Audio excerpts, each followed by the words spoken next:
And I have multiple screens in front of me. I mean, everyone's living in the world of Zoom these days, and it's been helpful for me to do my job. So if you see my head kind of pivot around, it's only because I'm looking at different areas. So how's the screen share coming through, Susan? Pretty good? Looks great. All right. All right, so Joe loaded, this isn't all my idea. Joe loaded this right up. So we've got quite a few topics here. I wanted to give you a quick overview of the co-op, a quick overview of what the cooperative structure is that we use here at this distribution cooperative. What areas of regulation are we regulated by from the state? I can talk a bit about the environmental disclosure label. Now that's kind of the where does your energy come from statement. And then transmission in New England. Can talk a little bit about how that works, how we collect for it, and where it's projected to go. And then I added on 2 other kind of not cooperative kind of overview. These are more specific items if you're interested. We installed the largest battery in the state down in Molten Borough. I can tell you about that and how that's working and how it works, how it operates. And then there's also the Transactive Energy Business Model pilot that we hope to have in place by the end of 2022. Joe had mentioned there's a strategic plan that we've been focusing on for the last 5 years. This was a pretty large component of it, and I can tell you where our progress is on that. So that's what we have in. Does that sound good to everybody? Yep, go for it. Here's the overview. So on the right, there's a picture of where does the co-op live? So where do we serve? Hopefully you can see that picture. There's shaded areas, but we have members all the way up in the Colebrook area and all the way south down into Raymond. So we cover a fairly wide, it's a pretty large distribution system for New Hampshire. You can see that it's a lot of area that we're covering. We serve 115 communities. Number of services is number of meters, so roughly 86,000 meters, over 5,600 miles of line.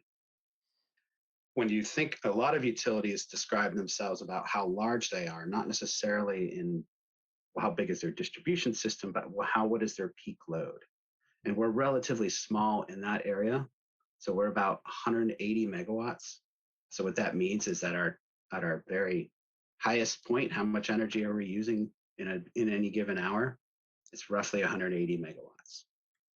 To put that in perspective, if you think about a relatively large electric plant, generating plant, you can think of a nuclear plant as being a large one. So that's 1,200 megawatts. The Seabrook facility is 1,200 megawatts, just to put it in perspective. How old are we? Established in 1939. We are a not-for-profit electric cooperative. So there's no profit taking here. We are not investor owned. We are a not-for-profit 501c.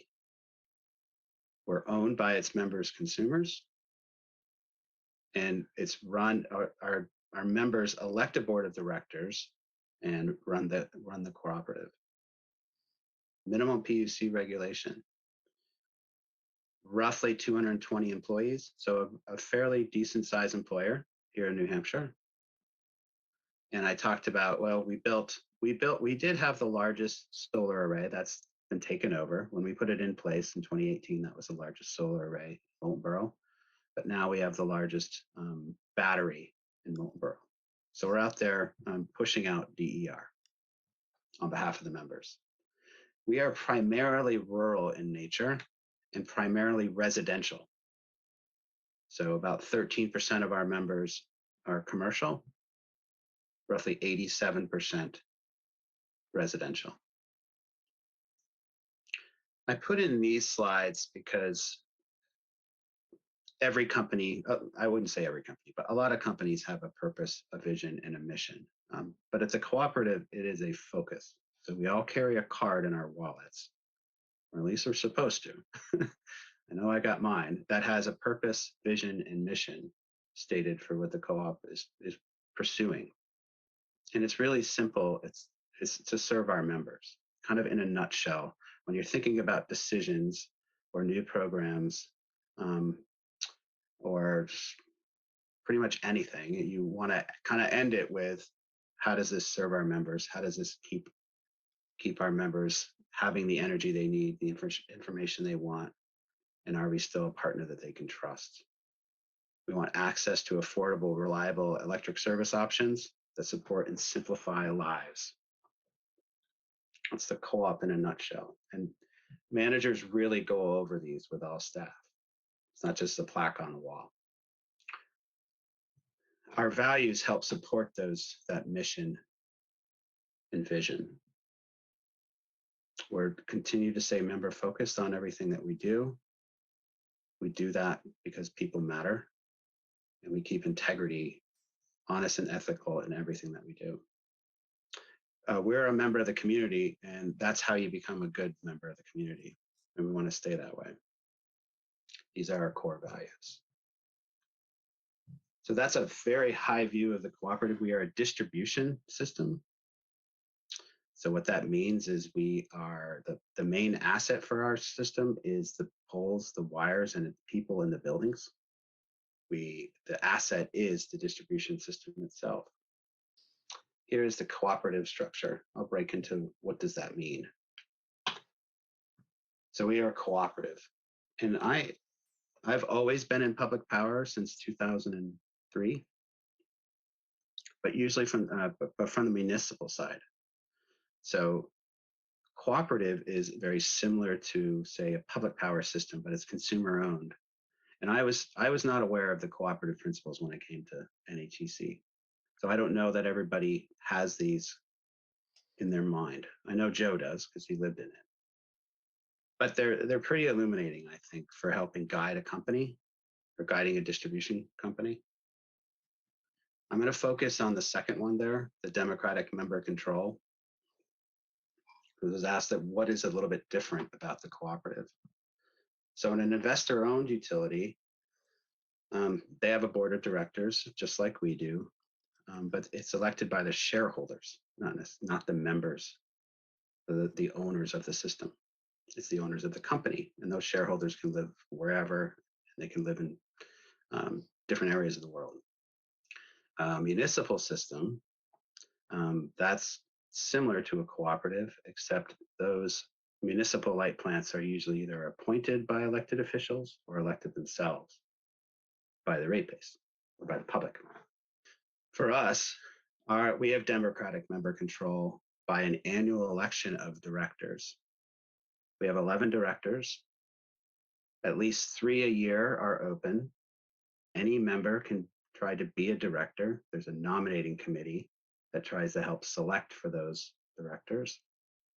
But any member could be on our board. There's a petition process that allows you to do that. All meetings are open to the public, and there's annual elections. The terms are 3 years. And what does it mean to be a director? Primary duties are you appoint somebody to run the company. So you appoint a president and CEO. That's your one hire. The president and CEO then make sure all the other hires, those other 219 folks, are doing the jobs that they need to do in order to deliver reliable service to the members. Other duties of directors are, our primary duties of directors are to set those overarching strategic goals, like what direction is the company moving in, and develop policies to support those goals, and direct the president to follow those policies to make sure that those strategic goals are enacted. And part of that is approving electric rates for the membership. Our electric rates on a normal cycle will happen twice a year. Actually 3 times a year, sorry. I can talk a little bit more about that later. So our structure is set up, it's very much from the membership. So if a member wants to be on the board of directors, there's a path there. There's the nominating committee, they can reach out there. And if the strategic direction is something that it wants to be altered, members can at any time come to a meeting and let that voice be heard. It's a very democratic process. Joe, if you wanted to jump in here, you served on the board for many years. If you think there's any highlights that you'd like to put in, this is a good spot. I think you've hit them all, Brian. I will say that when you're a member of the co-op, many of the members don't really even recognize they're a member of a co-op. They think the co-op is just another electric utility. But as Brian points out, it's a unique organization. And I just want to emphasize that it was formed in 1939 as part of the Rural Electrification Act under FDR's administration, because in many parts of the country, investor-owned utilities would not actually provide service because they didn't think it was profitable. And in New Hampshire, all the areas that are now covered by the co-op were not being served by investor-owned utilities like Public Service in New Hampshire. So a group of citizens got together in 1938 and said, let's form a co-op. They signed up members, got money from each member, and formed the co-op. And the first poll was put in place in 1939, and the rest is history. And a little historical sidelight, everyone remembers Lyndon Baines Johnson. When he was a young man, he actually started up a utility out of Johnson City, Texas.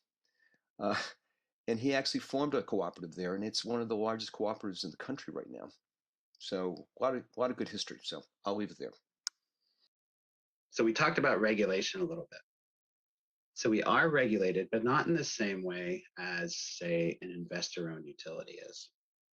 I've highlighted the primary areas where we're regulated by the state of New Hampshire. I kind of just did a high-level listing of them. My role at the cooperative is on the power supply side, not the operations side of the business when it comes to making sure that those lines are reliably delivering service to the members. And when you look at that from that lens, the ones that I primarily are concerned with are the renewable portfolio standard one, and then the customer choice one. And the renewable portfolio standard, I think everyone's familiar with that. New Hampshire has different classes of obligation that the co-op needs to purchase renewable energy certificates from in order to meet the renewable portfolio standard. And when I say classes, it's different technologies that are out there that the state has decided to support, and they want to see more of that in the mix. And the customer choice one is around the idea of competitive suppliers. So a member has choice as to who they want to choose to deliver their energy. They don't have the choice for who to deliver their energy to their home. So let me say that a little bit differently. So you can't choose who the wire comes from. So the wire comes from the cooperative, our distribution system, the members' distribution system, actually. And that makes sense because you wouldn't want to have 10 different wires along the road. But what flows through those wires is completely up to the member. The member can choose their energy provider from whoever is offering service in that territory, in that service territory. And you can find those on the PUC website. The co-op delivers something called default service. And default service is just like it sounds. It's the energy supplier of default. So if the member does not choose another competitive supplier or another supplier other than the cooperative, the default supplier will be the cooperative. So it's considered to be the energy of last resort. So the renewable portfolio standard, making sure that we're following those obligations or maybe going beyond those obligations based on what the board is directing, our board, and then making sure that we're following all the regulations to allow our members access to any power provider that they choose. When you talk about how we differ a little bit from the other utilities that are in the state, there's some investor-owned utilities. Their rates are regulated by statute. So they will submit basically rate cases to the PUC twice a year, Public Utilities Commission, in order to establish what those costs will be for their recovery. Our rates are set by our board. not by the PUC. So we will go and we can procure power in a different way, and our board can go ahead and approve those rates to be collected from our membership. So it's a bit of a different process. It's similar, but the regulatory body is a little bit different. So our board serves that role. Environmental disclosure label. So this is a very busy table. And I can walk through this in detail if folks are interested. But in general, what this is set up to be, this is kind of your comparison label. So this is one of the regulations that we need to follow. Every year we submit this data to the PUC so they can put it on their website. We submit it to all of our members through a bill insert. We put it on our website, and we also put it on our newsletter. And what it's kind of meant to do, if a member wants to choose a supplier based on what their emissions are, this is supposed to give you a comparison among suppliers. So every supplier in New Hampshire produces one of these. They're a little bit confusing, so I wanted to walk through at a high level what they mean, what the words mean on here. But I wanted to give you the overall view of it. The purpose of it is if you wanted to compare supplier to supplier, and this is what your focus is, you have this tool available to you. And you should be able to see these on the PUC website. All right, so if you look on the left, you'll see there's a column there called power source. Those are probably familiar to everybody. If not, I can answer a question to that. One of them is imported power that might be a little less familiar. That's power that comes in through New Brunswick, Quebec, or New York. This is our default service product, which we call co-op power. So the bulk of our members, almost all of our residential members actually, decide to take energy from the co-op. It doesn't harm the co-op if a member decides to take energy from a competitive supplier. We simply do not purchase energy to serve that member. And since we adjust our rates twice a year, if there is a large portion of membership that decides to go with a competitive supplier, we can adjust very quickly. So some folks, when we talk to members, assume that if they go, maybe it's the term is kind of bad, right? It's not competitive. It sounds like it's the competition. They're really not. It's not really the competition. So if a member decides to take energy from a competitive supplier, it doesn't harm the co-op in any way financially. So this is our mix for default service, co-op power. That's up on the top line there, up here. If you can see my mouse. There's two columns here that make up the total resource mix for our default service. Known resources are those resources that we've contracted for that are specific to a type of gender, so we can calculate the emissions that are associated with that generation. Residual mix is everything else. So we mentioned renewable portfolio standard earlier. So we are required to purchase the attributes from electricity generated at specific plants. Those attributes, which are a renewable energy certificate, are in this column, as well as any long-term contracts that we might have. For example, we have some long-term wind contracts. Those will be in here, roughly 7% of our load. Those are longer-term contracts, multi-year, 10 to 15 years. The residual mix element is when we go out and purchase energy to try to make sure that we are covered over a certain period. And if we don't have a long-term contract from that, we'll go out to the market and create a short-term contract, something that maybe is a month or two long. That is a residual mix contract. And it means in the residual component it means that all of the anybody that's used that energy, the renewable attributes from it, have been stripped away from this column. So it's whatever someone isn't claiming in this column. And everybody in New England that's in an RPS state, which is all of the New England states now, has a column that where they are required to buy a certain amount of energy from a renewable, or buy a certain amount of renewable energy certificates. So if it's not being claimed, it's in this mix. But this mix still has a emissions profile, and it's published region-wide every year, so we know what it looks like. That allows us to figure out how much of it is emissions-free and how much of it is not emissions-free. And you can see from this mix, roughly 43% is claimed as known resources, and roughly 57% is on that short-term contract component. Add those together, and you get 100% of our mix. So if you're wondering how much of our resources come from wind, it's roughly 7%, versus New England system mix, which is 5%. So this is the co-op. This is the entire system.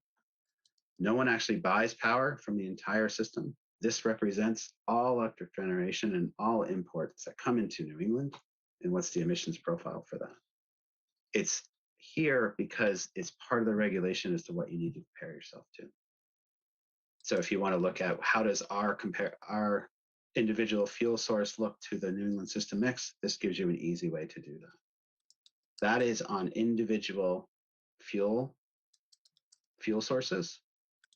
Air emissions is what a lot of folks tend to come to these disclosure labels for. Here, these 3 air emissions are what has been selected by the regulation to report on: CO2, NOx, and SO2, sulfur dioxide.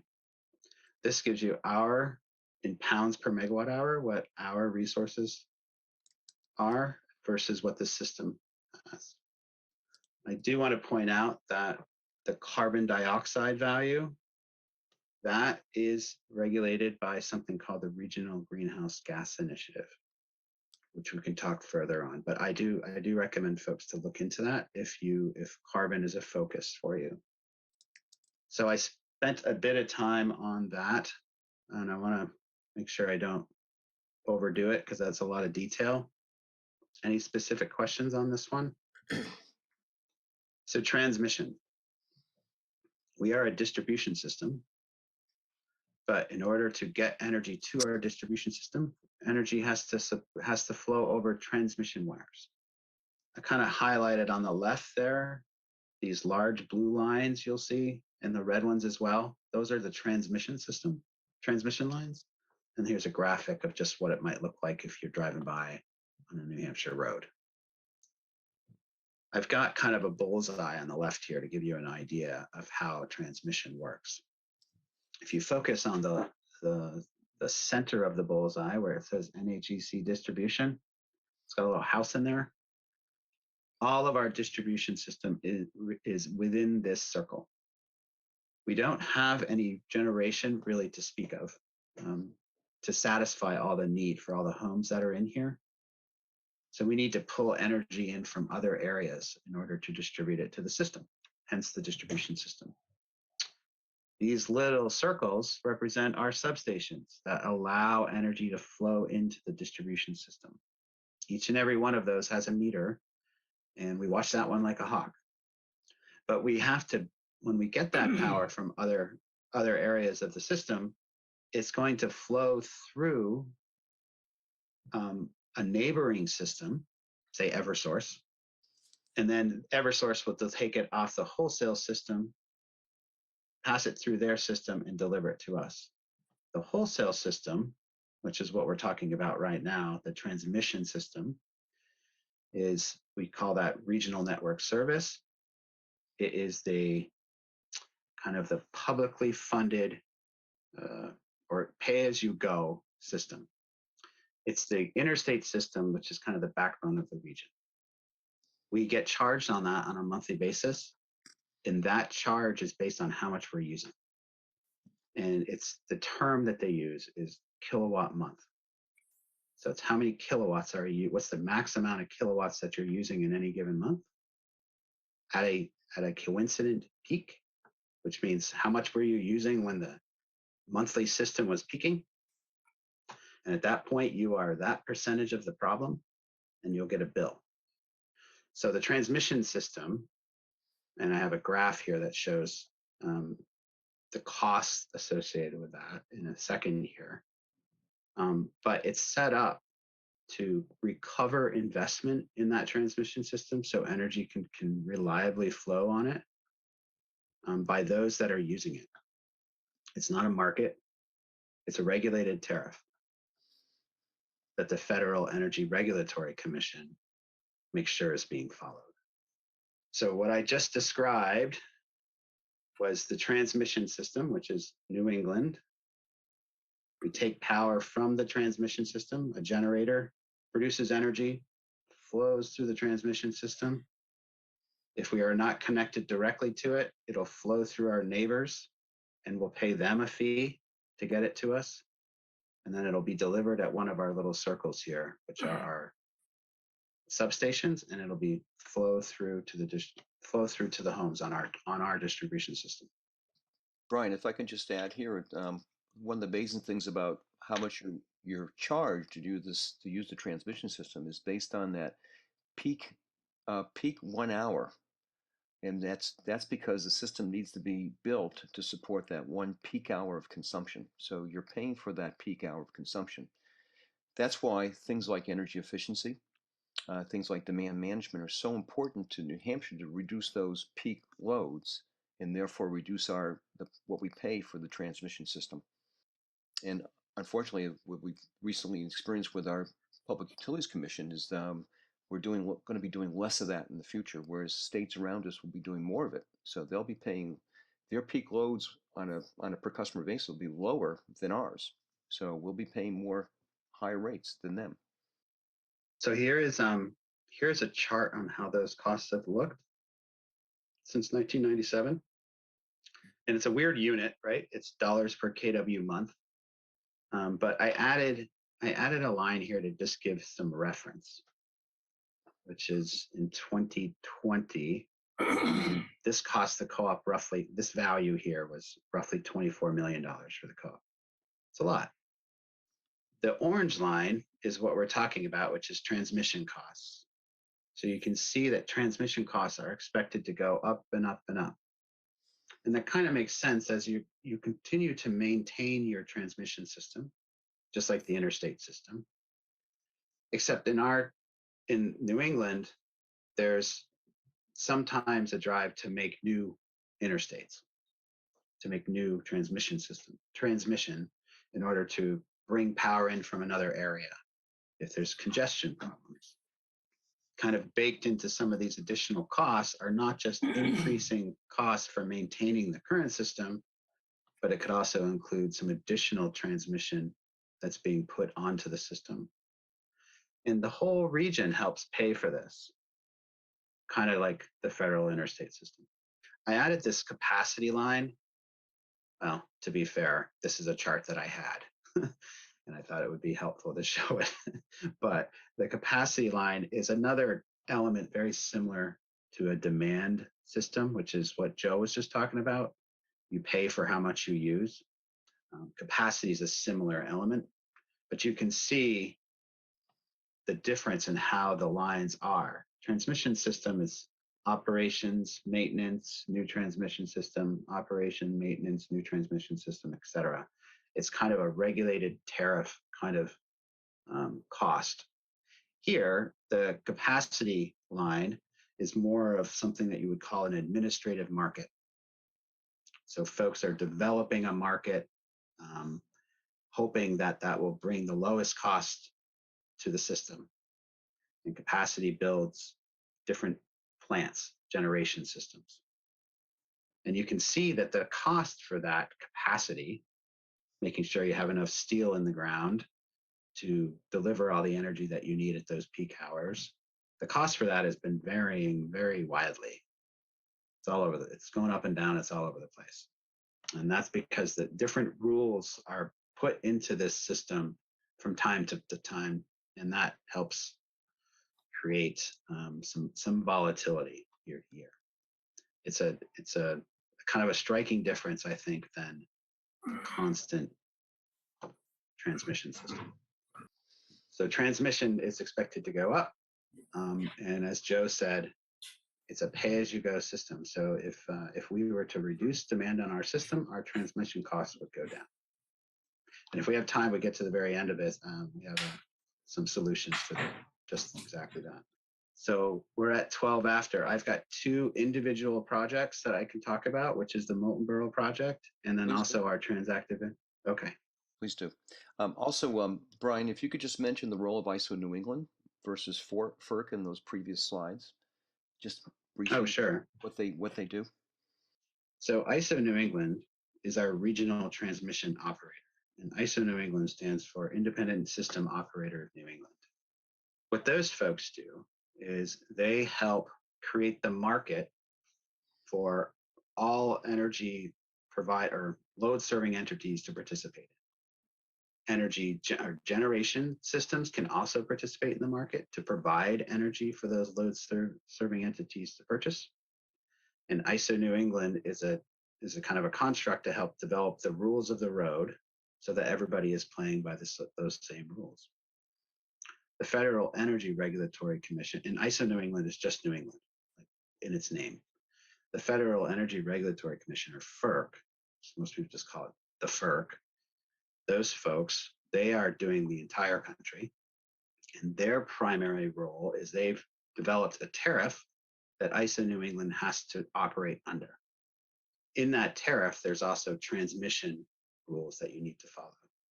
So if ISO New England wants to change some rules, those need to be filed with the Federal Electric Regulatory Commission, or the FERC. And then the FERC says, yes, those can be changed or those cannot be changed.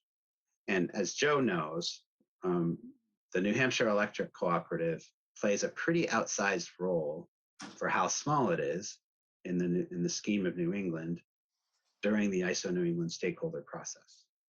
So ISO New England it's a pretty large company, got a pretty large budget to make sure everything can be done. But there's a stakeholder process that is kind of like the cooperative process, where we show up and we kind of provide input as to what these new rules that the ISO is proposing to solve a problem, and how that's going to impact the co-op. So we're part of the public power sector, which we get some voting rights during the stakeholder process to say, yes, we support that, or no, we don't support that. One of our employees, Stephen Kaminsky, who some of you may know, I think, plays a very, very strong role in that. So the co-op is well represented within New England through the ISO New England stakeholder process. So as new rules are developed or new solutions are proposed to solve problems, the co-op is down there to make sure our members are represented. And then if we either disagree or agree, we will also file motions with the FERC to let them know that this is how the co-op sees this new rule. So we'll also send in and be party to whatever is being proposed down being pushed into the FERC. So we're part of the process. We stay active, and we've got a seat at the table. And I might just add that I think of ISO New England as a clearinghouse for suppliers of energy and consumers of energy. That's in the raw form what they do. But they also, as Brian mentioned, make sure that there's sufficient energy available for all consumers at all times. And you may have been hearing some headlines in the last week or two that there could be, if we have another polar vortex this year, there could be some rolling blackouts to balance supply and demand. So they're the regulatory traffic cop to make sure that traffic flows well, and that there's no, if they can help it, no accidents or traffic jams, in a simplistic view. Thanks, Brian. So as Joe talked about, there was a strategic planning goal, a strategic plan that was put into place in 2017, I believe. 2022 is the end of that strategic plan, and we plan on extending it after that. But this was one of the elements, was the transactive energy business model. So we're trying to get that done by 2022. We're using something called a transactive energy rate pilot. Can't stand that word, so I'll tell you how we're interpreting it. And then we're going to end up with what are the member benefits, like why are we doing this? But I've got a quote here that I think is just, it's kind of talks to the utility of the future a little bit, as Joe put it. And it's a lot of words, but this is someone from Michael Yost, I believe, chief strategist from Volkswagen. Electric vehicles are coming quickly to the system. The way Volkswagen, which is it's not really a small auto manufacturer, they plan to have between 2025 and 2030, 1 terawatt hours worth of storage. That's a lot. According to Michael, that's more than all the hydroelectric power stations in the world. I haven't checked that, but we'll just say that's a lot of energy. It's not energy that's just going to be used to move cars around in Volkswagen's idea.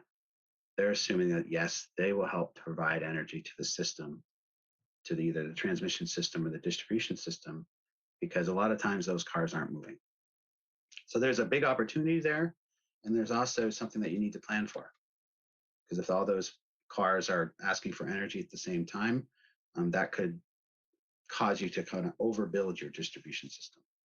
So the board of directors at the co-op recognized that and said, well, we know that folks want to put more distribution energy, DER, distribution energy resources, distributed energy resources on the co-op system. How can we make that happen easier for them? And they came up with the term transactive energy business model for that. I'm going to skip this one, but I'll just focus on the bottom piece. Is we're going to use pricing signals, which are individual prices, to send to members to kind of empower them to use their DER during that time to either create value. When I say that is we will be sending along the same value that we would ask for from someone outside of our system, say ISO New England. If a member is deciding to provide it with their car or their home battery or their PV system, we will just buy it from them instead. So it's 100% avoided cost that would be flowing to the member versus buying it from outside of our system. And we can do that by sending a 24-hour price signal, highly variable price signal. This is an example of what that looks like. And I'll describe again what it is. It's a price signal that members are third-party aggregators, someone that will do this on behalf of a member that can program a device to follow the price signal. A member can sign up their whole house, or they can just sign up a single device. I can tell you that second bullet is what provides a lot of complication for this model. And the reason for that is we wanted to give members full control over their DER. Some devices might not be able to power the whole home, and we wouldn't want them to have to change the way they're using energy just to be part of this program. So it would be only what you can control would sign up for this particular rate. And when we say transactive energy rate, it's just that. We can call this a highly variable time of use rate, if that helps, because that's really what it is. It's a new rate. The co-op won't control devices. We'll only send in a price signal. And this is only for certain components of the bill. The distribution side of the business will not be included on this. And we will do this every single day. We'll send a new set of prices for 24 hours every single day, the day before that price is going to be settled at. On the bottom here, I have an example of this is saying that, and this is how to read it. The month, the day, and year, I think that's self-explanatory. Hour ending, that just means this is the hour from 2 a.m. to 3 a.m. And then here, this would be the rate. See how it's changing every hour? That's kind of the secret sauce to this rate. It's a rate that can change each hour. Here in this example, there's a battery that is kilowatt hours that are being let's see, charged in this instance. So someone with 2 batteries is charging their battery at 9 cents a kilowatt hour, and here's the credit, or here's the charge for that, 90 cents. There's one more example after this. This is a full day. So in this example, the member that has a battery at their disposal has decided to charge their battery during this day, during these 3 hours. And then they saw that there was a pretty high price signal to discharge their battery during this same day.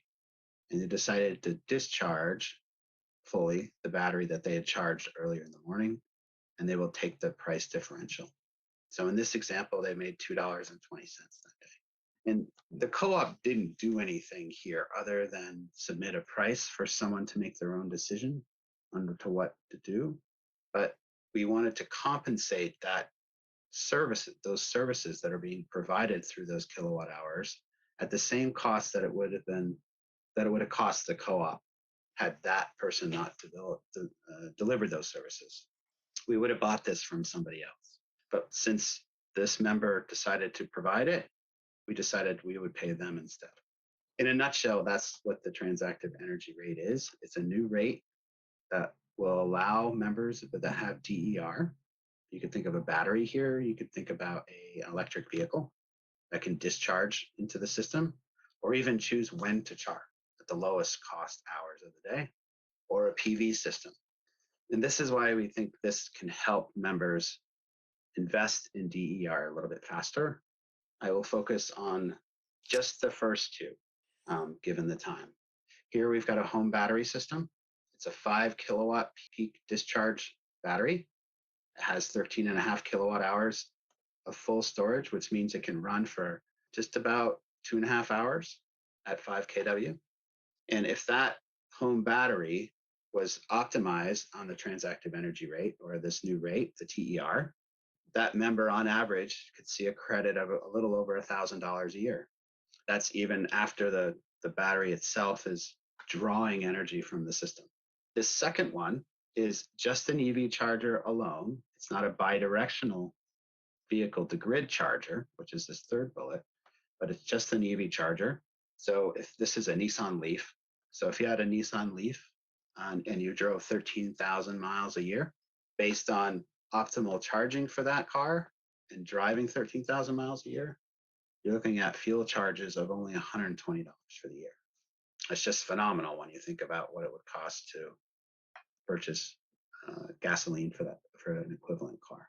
So the TER gives the member control of how to use their DER, their distributed energy resource, and the co-op will simply transfer the value of that action that the member has taken and put it on their bill.